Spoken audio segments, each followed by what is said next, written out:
भगवंताच्या बासरीतेमध्ये ताकद होती. त्याचं कारण असं होतं, भगवंताची बासरी, भगवंताचा अधर सुधार असं ताकद होती.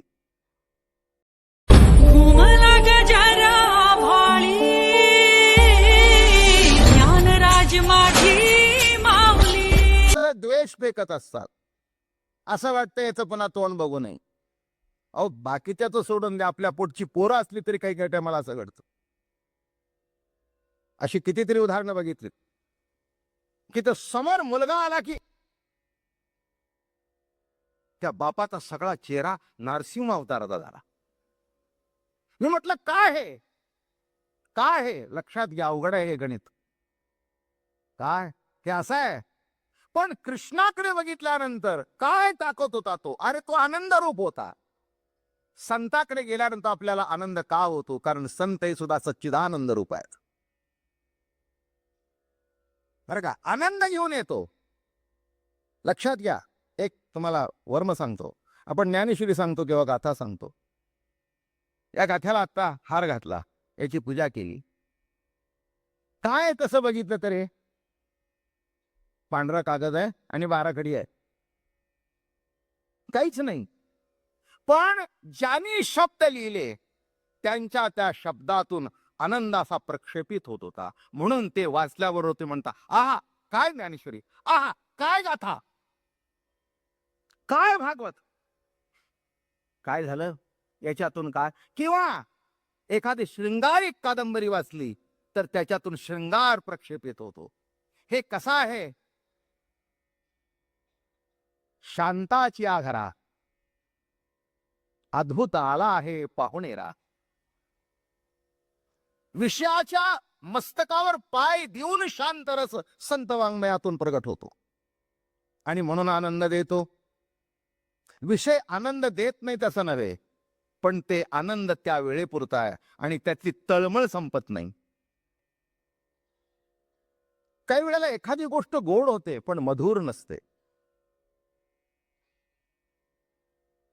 जितकी साखर जास्ती घालाल तितकी गोड होईल पण मधुर होणार नाही.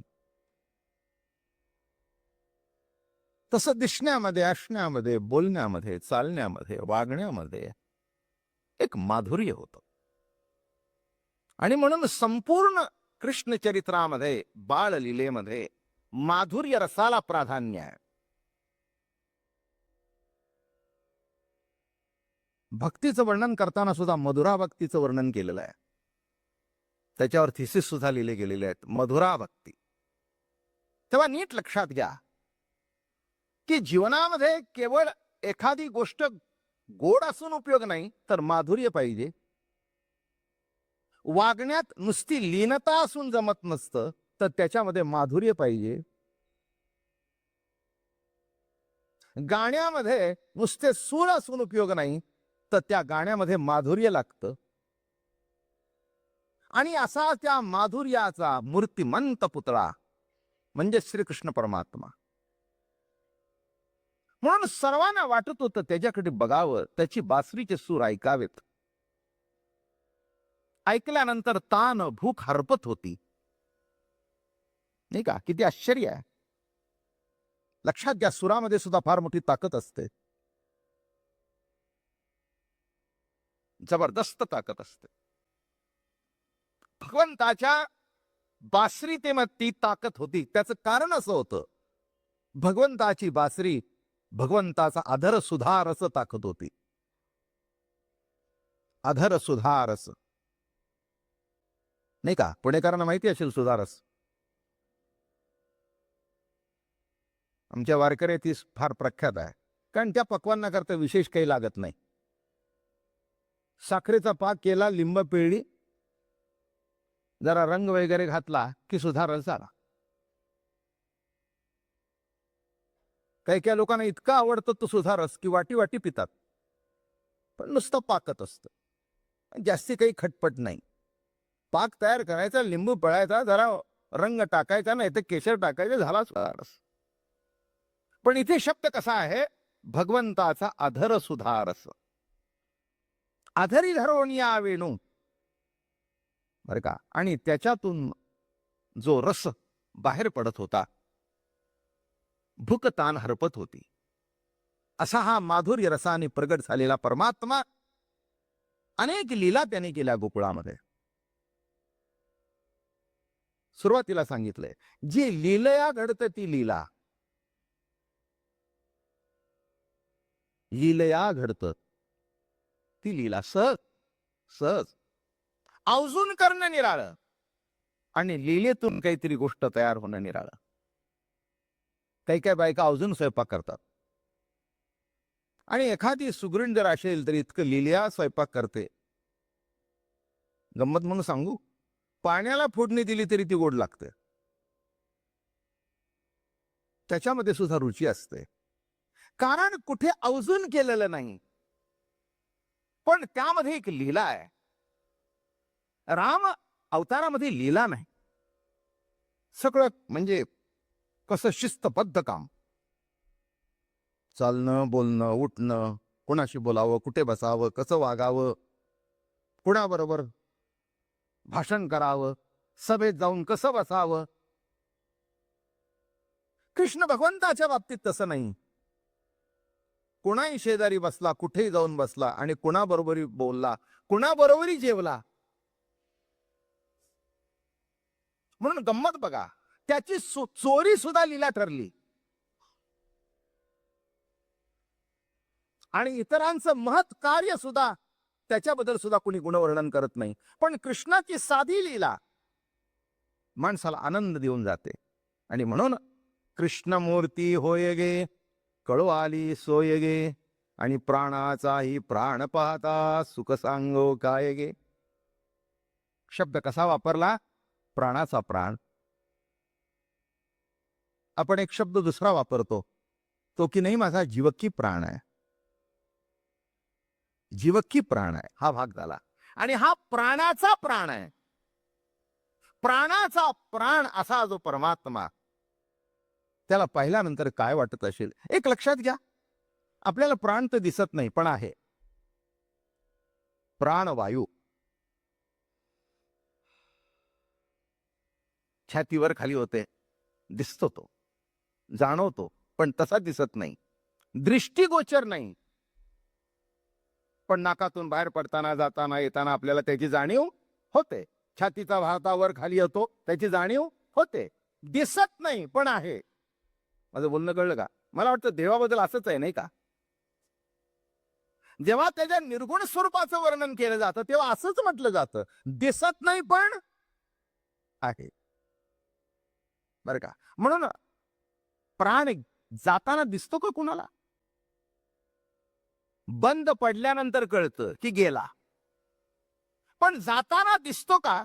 दिसता असला तर तर साठून धरला असता आणि कुणाच्या हातात सापडत नाही. आणि जिथपर्यंत हातात सापडलेला आहे तिथपर्यंत माणसं बिनधास्तपणाने जीवन जगत असतात. खाणं चालू आहे, पिणं चालू आहे, वारी चालू आहे. उलट सांगू का? चोरी चालू आहे. वारी करणाराही, देवदर्शनाला जाणाराही पायाने जातो आणि हा चोरी करणाराही त्याच पायाने जातो. पण दोघांच्या जवळ प्राण आहे बरं का?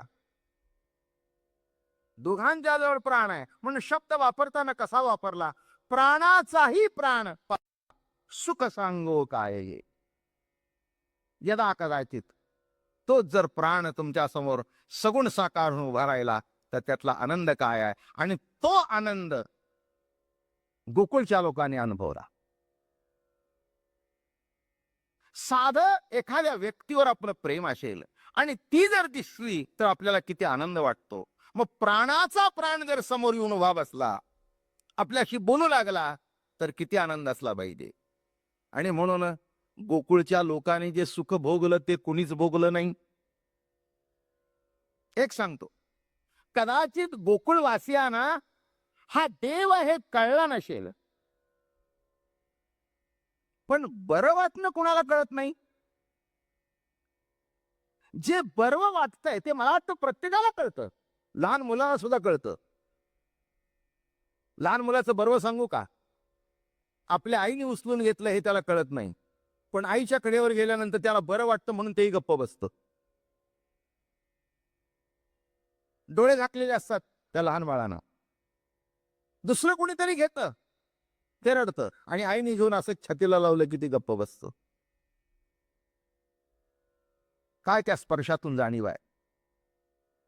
किंबहुना हीच जाणीव आहे की हाच पोटातला स्पर्श आहे. 9 महिनेचा स्पर्श होता, त्या स्पर्शाची जाणीव आहे, ती ऊब आहे. कशा करता सांगतो मी. आईची ऊब जर जाणवते तर आईची आई, पित्याचा पित्या, जीवीचा जीवलग, सख्याचा सखा असा जो परमात्मा, त्याला जर बघितलं तर का कुणाला बरं वाटणार नाही. न कळू दे.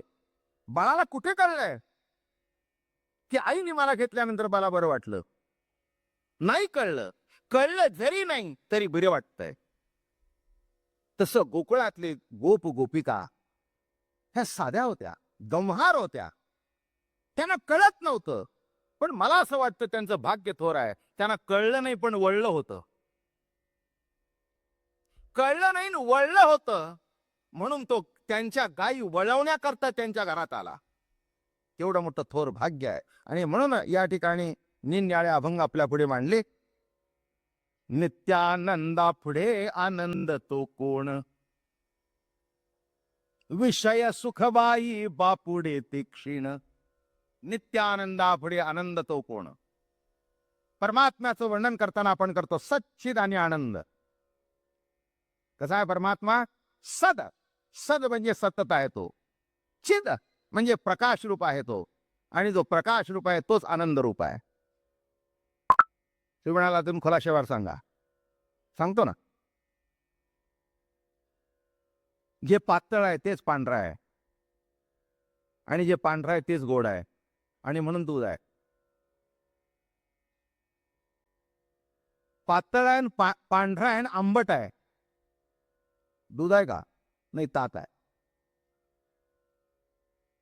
पण त्या दुधामध्ये तिन्ही गुण एकटलेले आहेत. उदाहरणार्थ सोनं. सोन्याचा पिवळेपणा, त्याचं लस्टर, चमक आणि त्याचं घनत्व मिळून सोनं. तसं सच्चिदानंद 3 शब्द जरी असले तरी जे सतत आहे, बरं का, सतत आहे. मी असू दे नाही तर नसू दे, ती ईश्वरी सत्ता सतत आहे.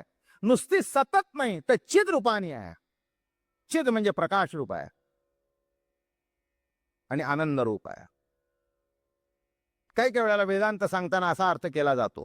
काही काही वेळेला काय असतं, उलट सुलट सांगितलं जातं. ते कसं? सद म्हणजे काय तर चिद नव्हे तो. चिद म्हणजे काय? जे जड नव्हे ते. आणि आनंद म्हणजे काय तर दुःख नव्हे तो. नाथ महाराज म्हणाले असं उलट का सांगतो? सद तेच चिद, चिद तेच आनंद, स्वरूपी नाही त्रिविध भेद, एकवद सच्चिदानंद. एका दूध शब्दामध्ये तिन्ही आलं. असं कशाला सांगतो? हे नाही ते. माझं म्हणणं कळलं? हे नाही ते का सांगतो? महादेव हे असंच आहे, सतत आहे, प्रकाश रूप आहे. बघा, तुमच्या माझ्याजवळ ते ज्ञान सतत आहे का नाही? सतत आहे. सतत आहे, नुसतं सतत नाही तर प्रकाश रूप आहे. प्रकाश रूप आहे म्हणजे कळलं का कसं? प्रकाश रूप म्हणजे लाईटचा प्रकाश तसा नव्हे. सतत सर्व इंद्रियातून ती सत्ता मला प्रकाशित करत आहे. बघितल्याबरोबर प्रकाशित झालं. हे अमके आहेत, हे अमके आहेत, हे अमके आहेत, हे अमके आहेत. घोटाळा होत नाही. माफ करा मला. 20 वर्ष संसार केला आणि एका बाईला आपला नवराच ओळखता आला नाही 20 वर्षाने, किंवा आपली बायकोच ओळखता आली नाही, किंवा आपली मुलंच ओळखता आली नाहीत. काय होईल? काय होईल? ब्रह्मघोटाळा होईल. साधा नाही म्हणून शब्द वापरलाय. कोणचा घोटाळा? हो म्हणले सध्या त्यांची परिस्थिती वाईट आहे. अहो काय झालं? हो, नवऱ्याला ओळखत नाही की, बायकोला ओळखत नाही तो. अहो काल त्यांना दूध प्यायला दिलं आणि म्हणतात काय कॉफी सुंदर आहे. माझं बोलणं कळलं का? तुमचं माझं आयुष्यामध्ये जी किंमत आहे ते प्रत्येक गोष्ट प्रकाशित होते. डोळे झाकलेले आहेत. आमचे दादा मला दृष्टांत द्यायचे, फार सुंदर द्यायचे. ते म्हणाले, एकाच्या तोंडामध्ये केळ म्हणून रताळं घातलं आणि त्याला सांगितलं, आहा हा हा काय केळ आहे? तो म्हणले, काय बनवता का? अहो हे काय केळ आहे का? हे रताळं आहे. याचं काय झालं कळलं का तुम्हाला? त्या जिभेने प्रकाशित केलं. मी प्रकाश सांगतोय, सच्चिद म्हणजे जे प्रकाशित करतंय. जिभेवर ठेवल्याबरोबर आतली जीभ सांगते रताळ, आतली जीभ सांगते केळ, आतली जीभ सांगते बटाटा. हे बटाटा रताळा किती जवळ आहेत नाही का? पण उपासाचा किस जर घरी केला, बटाट्याचा असेल तर खातो. चुकून काही काही टायमाला बायको म्हणते रताळाचा केलाय. अगं पण असं काय सांगते, बटाट्याचा आहे ना. आणि दुसरा रताळ्याचा फरक कळतो. आता मला सांगा, ह्या रताळ, हा बटाटा, हे आमक, हे तोंडलं, हे बोंडलं, ही शेकट्याची शेंग, हे खारट, हे तुरट, हे रस कुठे साठवून ठेवलेत? तुम्हाला अजून कळतच नाही देवाची काय लीला आहे ती.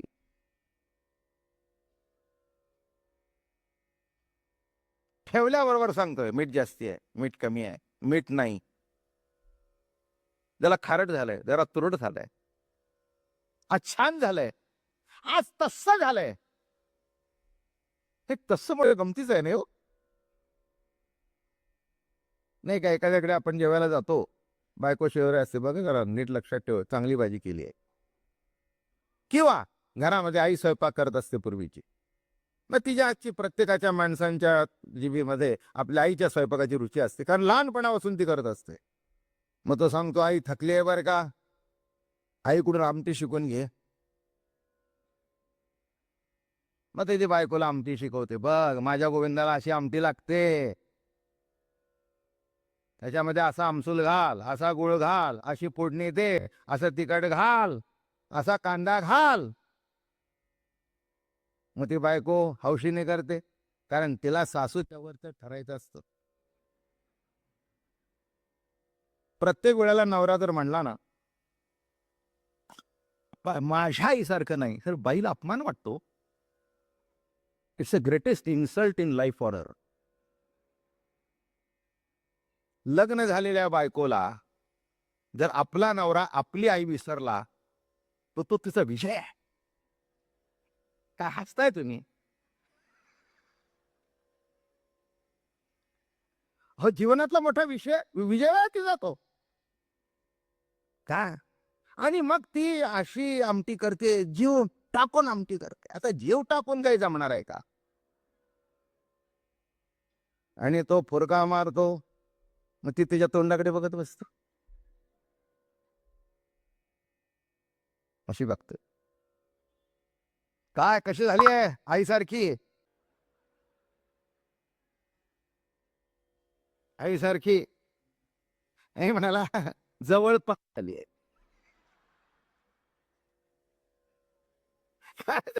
जवळपास म्हणजे संपलं. अहो तासभर मी कटपट करत होते. अगं म्हणाला, पहिल्यांदाच केली आहेस ना, करता करता होईल, एवढा राग मानू नकोस. पण एक सांगतो, तशी झाली नाही. मी काय सांगतो, एकच प्रश्न विचारायचा आहे, हे जे तस्सं आहे ना, ते कुठे साठवलंय? एक्झॅक्टली कुठच्या पॉइंटला आहे? आणि मग ती बायको जिद्दीची होती. अगदी सासूच्या खणपटीला पडून, सासूबाई तुम्ही शिकवा. करता करता एक दिवस जमलं बरं का. Practice makes a man perfect. रोज रोज रोज रोज करून इतकीच आहे, आणि असा फुरका मारला, वा. ते म्हणले पुढचं बोलू नका.